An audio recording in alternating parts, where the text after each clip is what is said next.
Hi my lovely viewers, this is Hello World Learning Tutorial channel for you. Today in this tutorial I am going to show you how to do shutdown Windows operating system. So for this case I have opened my Oracle VM, that means the virtual box. So here I have opened it, and as well as Windows 11 I have running. So here the Windows 11 operating system. So here the start menu we have press, and here this is the power icon.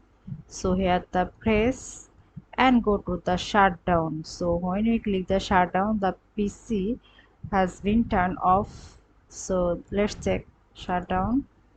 See, it is shutting down. So in this way we can shut down our Windows operating system.